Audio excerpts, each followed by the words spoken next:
Hello guys, good day and welcome to RK News. I'm Architect Chocho.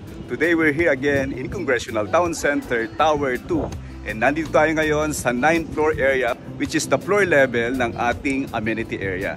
And today, let's check the development of the amenity area mula dito sa swimming pool, sa function area, sa gym, and also dun sa play area. So let's check the development of the amenity area today, October 21, 2024.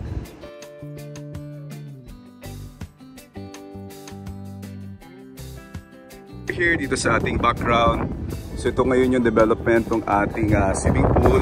So completely we already installed the floor and wall tiles ng ating swimming pool, including here dito sa finishes ng ating stairs, then dito rin sa ating mga columns na pinalutan natin ito ng marble tiles. So over here, ito yung share ko sa inyo before, yung floor covering na ating stair using yung plain finish na granite. But here, dito sa walkway, we're still waiting for the delivery ng ating floor finishes para dito sa ating flooring, including itong glass dito sa ating railing dito sa part na to, sa perimeter area ng ating swimming pool.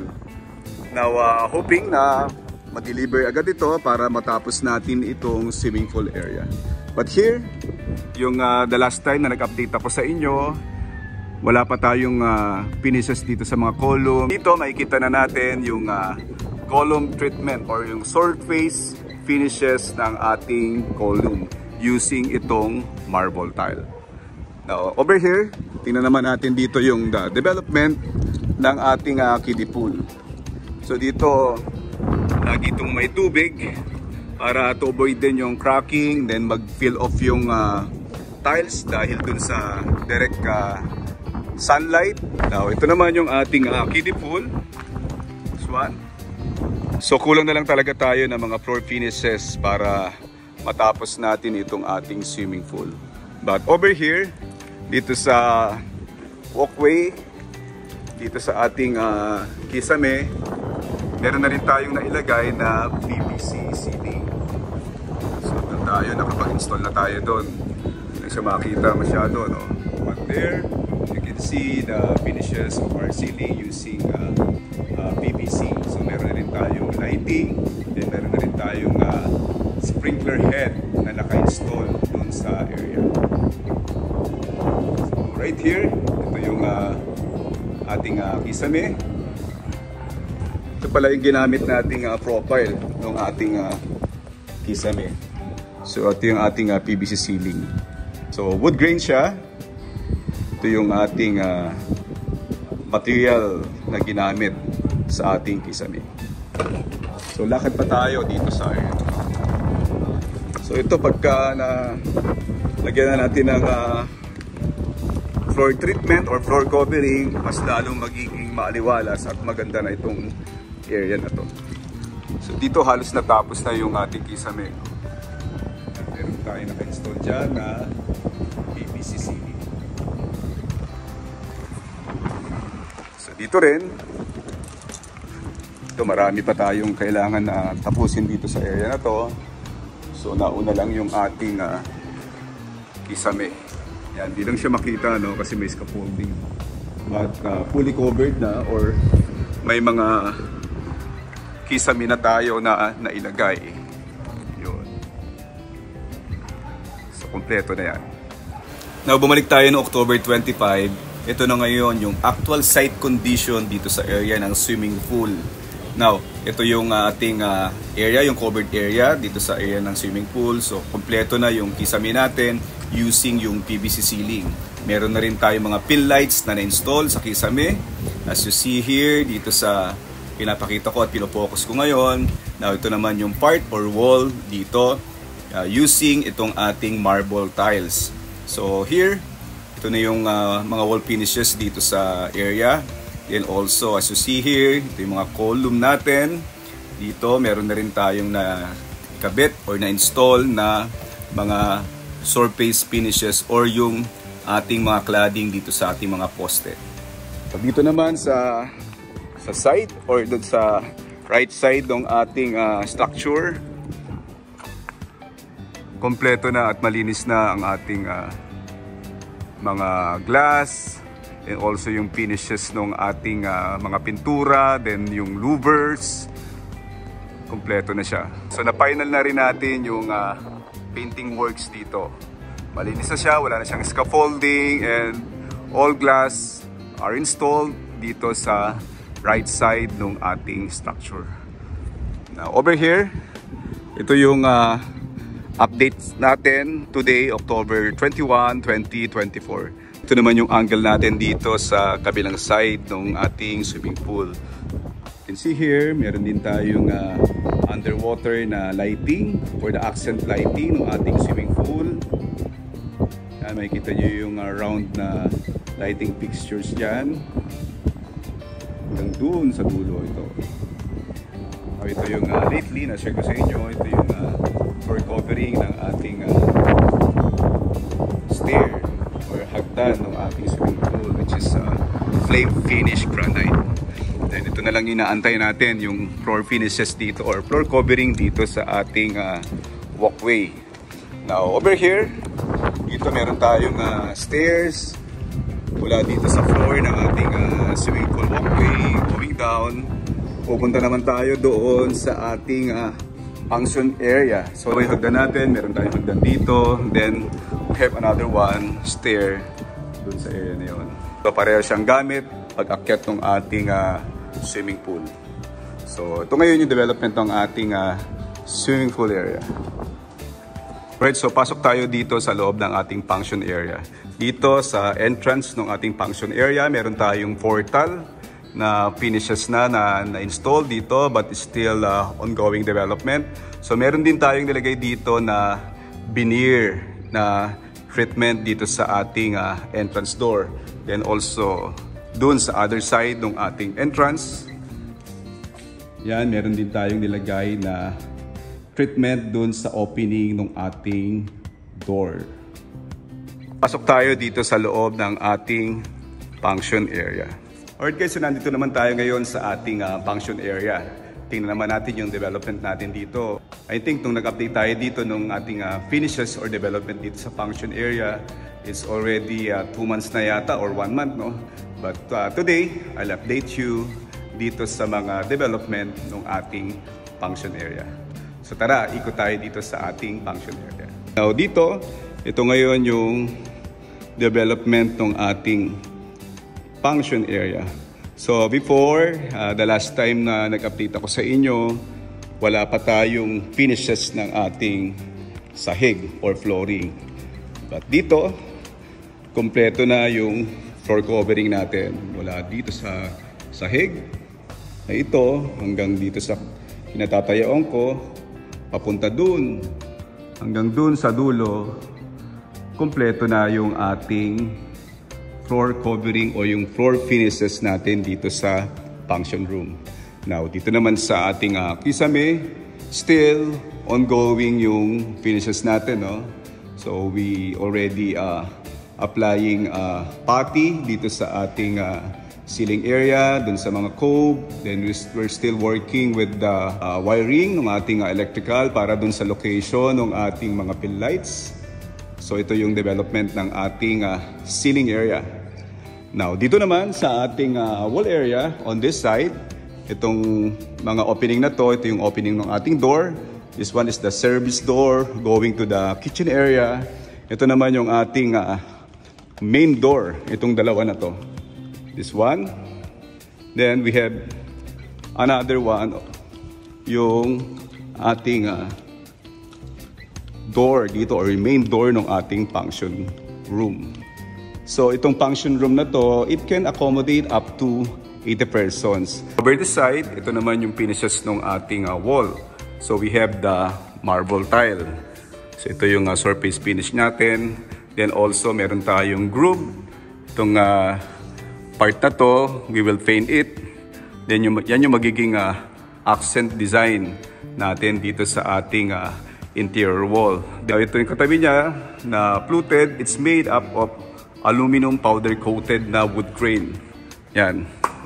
So it's not a PVC but it's aluminum powder coated na wood grain. So maganda yung surface finishes niya na materials using this aluminum powder coated na wood grain finish. So yun yung accent niya, no? So we have here the marble tiles, then also we have the fluted finishes of the accent wall, then meron din tayong veneer finishes ng ating surface dito. So kita nyo yung surface niya, it's wood grain veneer, then also we have the insert na profile. It's not a groove, but it's aluminum insert. Kung napanood nyo yung unang video na discuss ko ito, then napakita ko yung profile ng insert na to. Now, ito naman sa side na to, we have here the column treatment accent design dito sa ating column. So it's also a combination of the wood veneer, then marble tile, then meron tayong base na granite tiles dito sa pinaka baseboard niya. We have also the continuity of the floor tiles and also the baseboard using this granite tile. So ongoing pa rin yung finishes natin dito sa area na to. But as you can see, lahat ng column meron na tayo. We have the column treatment dito sa dulo na column, then another one here, another one here, then another one there, then hanggang dun sa dulo na yon, meron na tayong finishes ng ating mga columns. Now, the last time that I'd have a video of this for the updates, wala pa itong ating mga window framings or mga finishes ng ating windows. So, before, nag-install pa lang tayo ng mga frames ng ating windows, but now, it's already completed. We have here the 10mm na tempered glass na naka-install. It's a clear tempered glass. Ang mga frames niya is aluminum powder coated na frames. Now over here, meron din tayong opening ng ating awning na window. So meron tayong provide na opening para we have natural ventilation or natural air na makapasok din in case na hindi ginagamit yung unit. So we can utilize using the natural air by the use of these awning windows. So naglagay tayo ng mga window opening using this awning type na window. Meron tayong isa, dalawa, tatlo, apat, lima, and anim. Pito na awning type na windows. Yan, so ito yung development ng ating window dito sa ating function area. Now, ito na lahat sa ngayon, October 21, 2024, yung development ng ating function area. So almost, as I rate, no, almost nasa 80% na completed itong ating function area. Now, we're just waiting for the installation of mechanism ng ating partition wall doon, or partition or varifold doon sa area na yon, para matapos natin yung kisame natin dito sa function area. But overall, ito na ngayon yung finishes or interior finishes ng ating function area.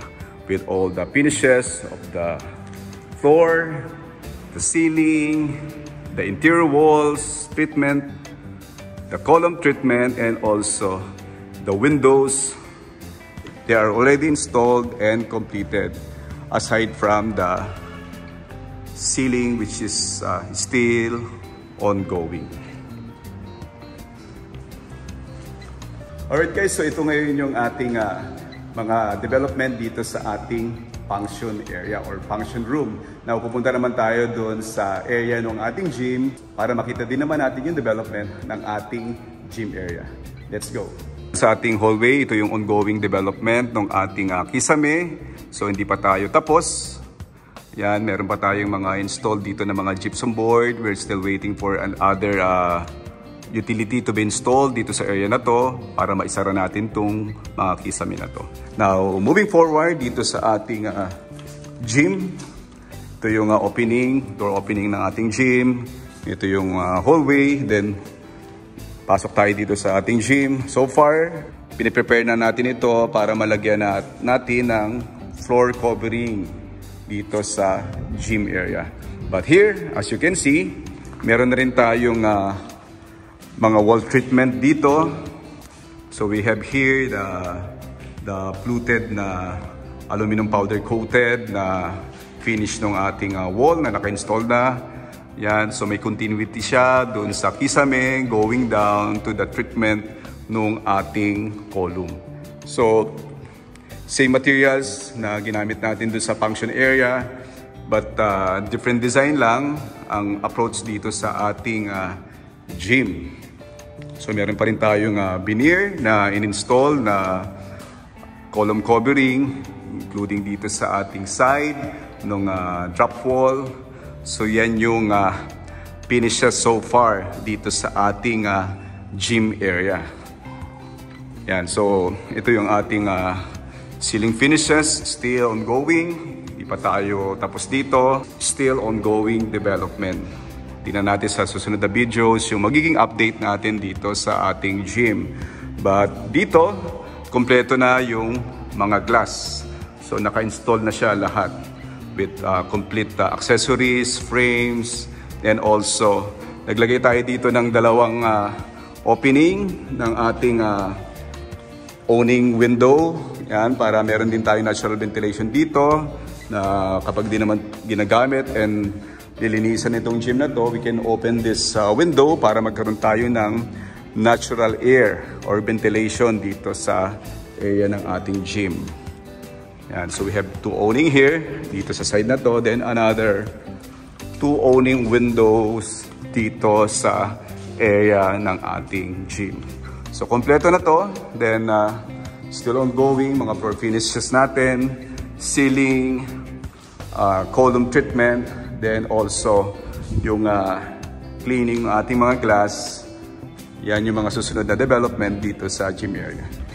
Now, let's move forward dito sa ating play area. So far, ito yung development ng ating walkway. Ito yung ating kisame. Yan, ready na yan na ma-installan ng mga gypsum board. Alright, so pasok tayo dito ngayon sa play area. So itong area where the place, where your kiddos dito na makapaglaro sila at makapag-enjoy. Now dito, meron tayong floor finishes ng ating wood grain tiles. As you can see, yan. Medyo hindi lang nalinisan pa dito, no? Kasi still ongoing finishes pa rin ng ating kisame. But tapos na yung pag-install ng wood grain tiles. Now dito, ito naman yung ating wall. As you can see closer, so yung surface finishes niya is textured. So this one will vary in color pag natapos na, no? But still ongoing pa rin to, no? Tingnan natin yung magiging outcome ng ating finishes ng ating textured finish na wall. But ito yung wall finish natin dito sa ating play area. So dito, hindi pa rin tapos. May mga electrical works pa rin tayo. And still, we have work dito sa ating kisame. But over here, dito sa ating column treatment, meron na rin tayo mga veneer na na-install. May mga treatment na rin tayo dito sa columns. And still ongoing sa ating mga ceiling works. Dito, as you can see, naglagay din tayo ng curtain coat dito sa area na to para they can put sunshade dito sa slot na to. So yun yung between the side of the ceiling and frame of the window. Lagay tayo dito ng curtain coat. Yan. So dito naman, kompleto na rin yung na-install na mga glass. So it's clear, tempered glass, and also we provided awning type na window dito for natural air or ventilation dito sa ating play area. And of course, meron ding aircon ito. So still ongoing. Then let's wait for another development dito sa ating play area. Alright guys, so these are all the development today, October 21, 2024. Mula dun sa unang pinakita ko sa inyo sa swimming pool area, dito sa function area, sa gym, and sa play area. These are all the development today, October 21, 2024. So sa mga susunod natin mga video, I will update you sa mga finishes pa or development natin dito sa amenity area, dito sa 9th floor level. Alright guys, till then, I'm Architect Jojo Golpeo, joyfully sharing with you what Archie knows. Thank you very much and God bless you all.